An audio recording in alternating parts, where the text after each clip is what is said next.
Ladies and gentlemen, the game I'm about to show you might be one of the most insane games I've ever played.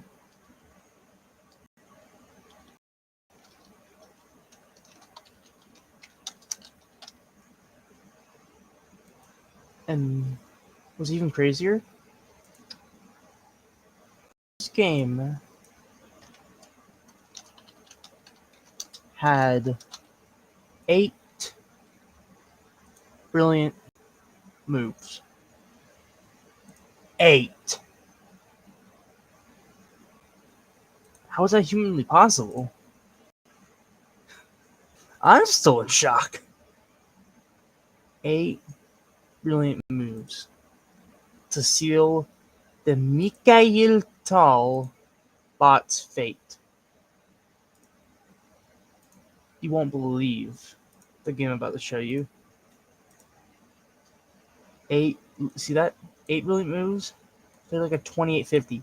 A mistake in inaccuracies, like 96.3% accurate. 8 brilliant moves. And I might even have 9, to be honest. But I need a diamond for game review strength. But if one of y'all have it, please go ahead and analyze this on the maximum depth. Because I cannot believe this is 8. There might be 9. I don't know. Let's dive in. The game starts off with E4.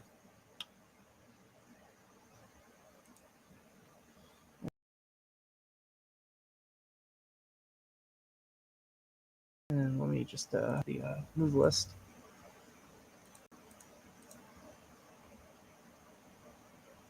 How the hell do I get rid of this move list? Because I don't want to spoil it.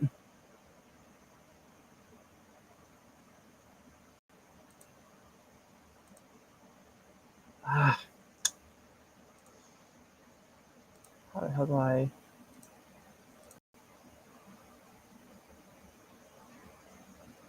Oh well. Alright. The game started off with E4. You get C5, a very, very big favorite of Tal's. He loved aggressive openings. And what's no better for the Magician of Riga than the Sicilian? Knight f3, d6. This is what I played. I love playing d6 Sicilians. I might occasionally throw in a knight c6 Sicilian, but d6 is my go-to. We get d4, fighting in the center. Take, knight f6. Knight d6 and bishop g5. This is the Rouser variation, where you put pressure on this diagonal, and you eventually want to play f4, queen f3, long castles, and battle in the center with e5. And we get e6, f4, and now h6. And this is where the book ends, because I played bishop takes f6. Not my proudest moment, honestly. Better move was to drop the bishop back. And what I was actually afraid of was g5. This is the move I was afraid of for some reason. Don't know why. But I played bishop takes f6, queen takes f6 from Tal. Queen, I made a mistake. F takes g5. The better move was to play f5, and Tal recaptures the proper way. Long knight d7 blunder. You might be wondering, is that a blunder? The best move was queen f4, that queen's off very early. But you know Tal, he isn't going to trade a queen, get a nice structure in the advantage. No, he plays knight d7. And here, ladies and gentlemen, comes brilliant move number 1, knight f5. What? Okay, let's just take? No. In fact, you can't take his knight d5. I mean, you could, but knight d5 puts an immense amount of pressure. And then Leach said this is a very fine move, but it's very difficult to continue from here. Knight c7 check, king d8, take, and apparently chess.com says black's okay.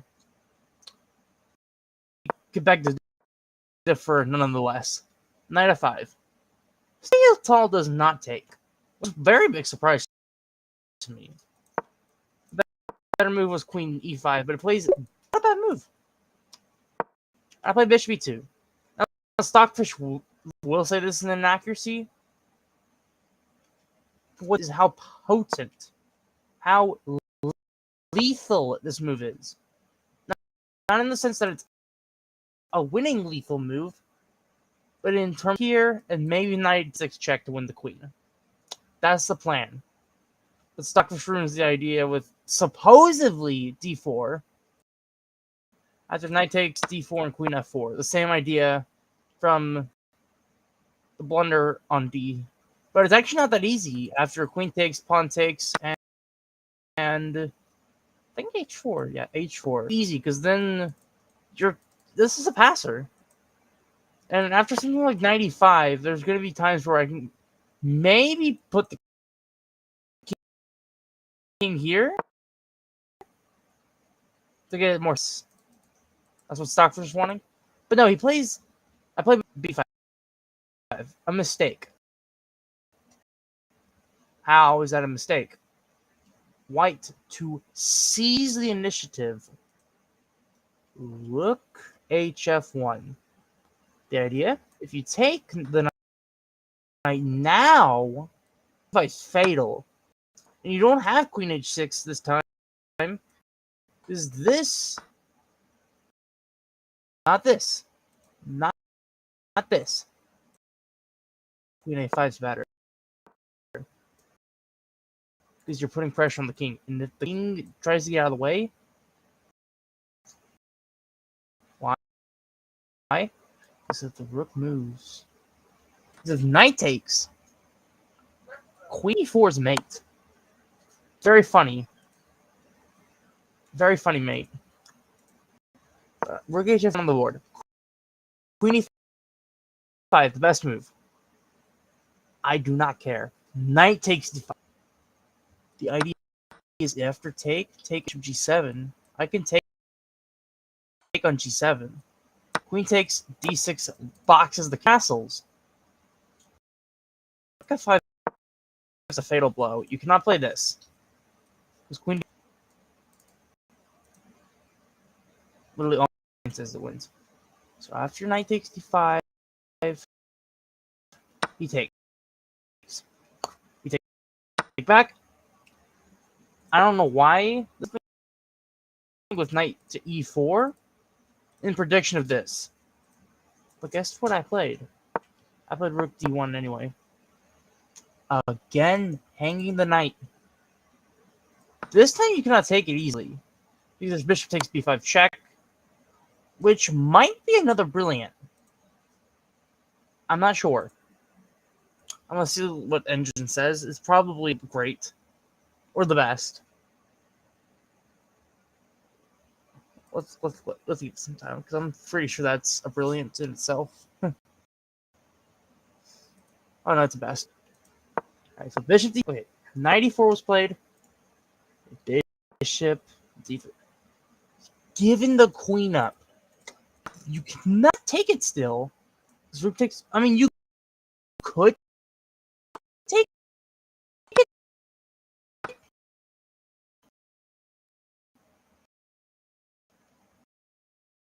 But it's very ill-advised. Rook takes king d8, good bishop. As well as the king ready for the endgame. And yes, you could argue this pawn be captured. What about knight d4? I have a very strong position.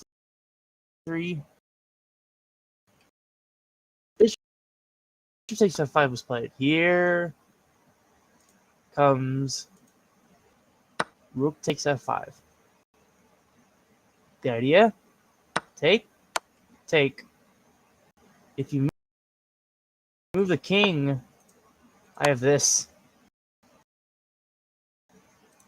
Double. And if you go here, it's the same move. Rook e8. the better move. Not rook e8, but this. This is important. King c8, you win the queen in full. King b7, he takes. Which I'm not about. I calmly recapture. And from this point, you might be wondering, how is there any compensation? Well, look at this d5 pawn. And look at the majority on the queen side. This is going to become very important later. Rook takes h2, queen c3. The reason I'm not taking this pawn is bishop h6 loses for me. I like how it still said it was winning. I just have fast.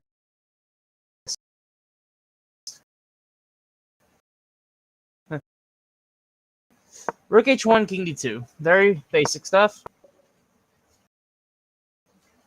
Oh, d6, king e6, bishop here.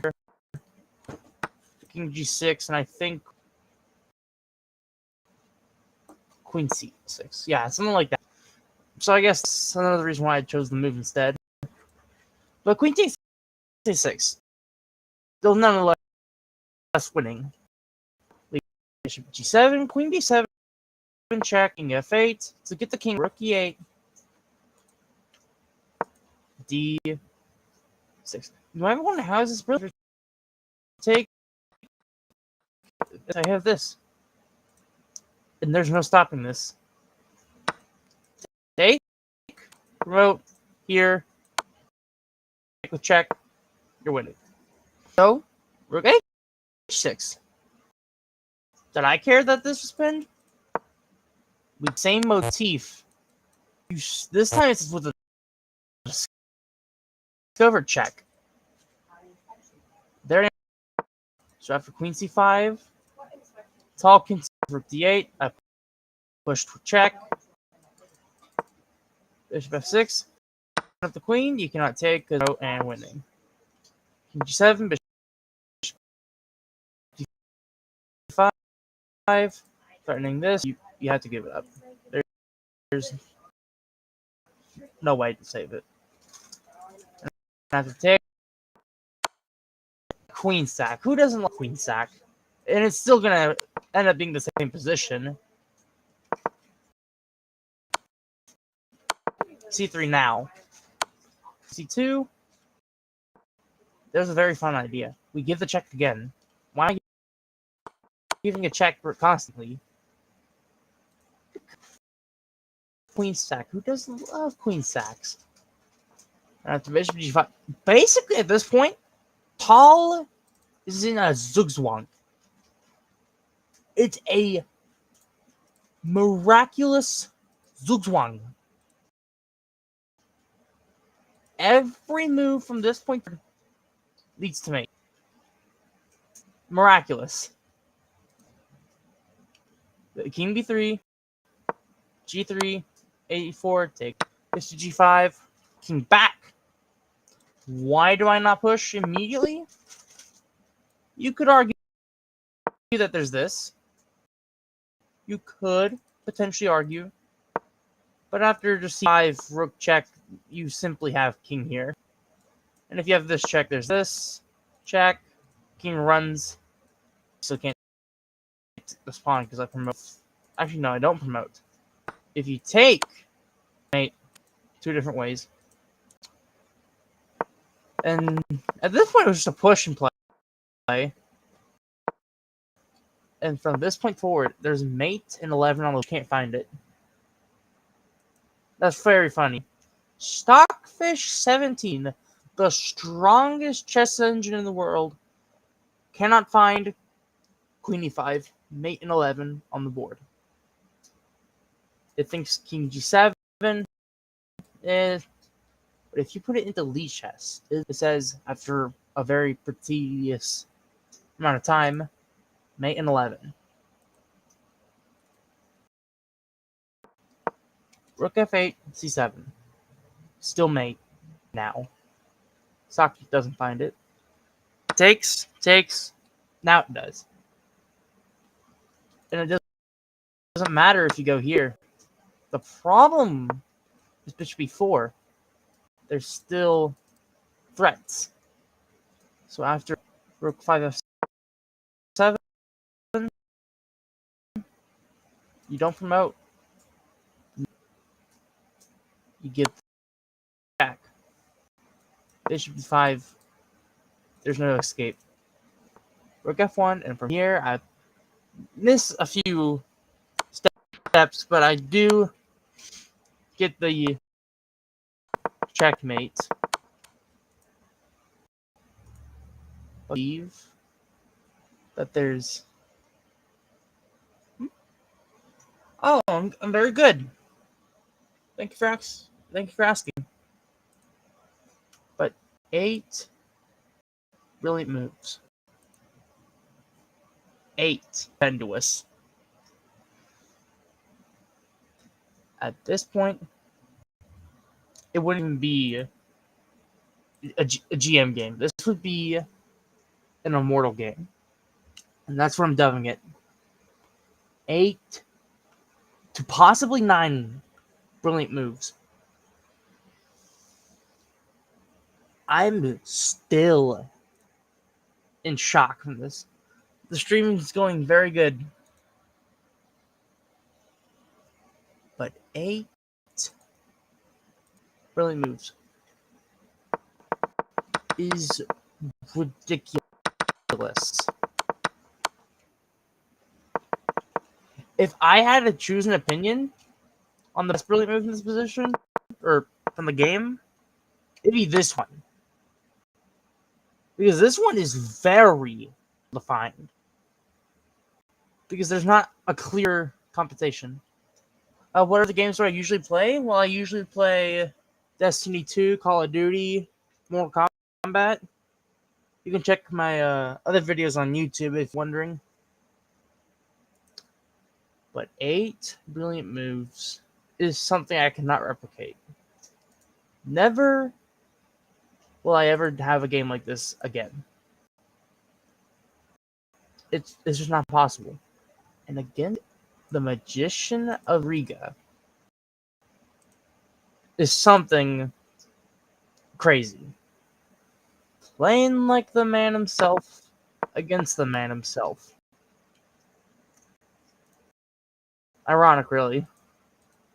With this video and the game I've presented for y'all. Y'all deserved it. Thank you so much. I'll see y'all next time. You can never forget this game.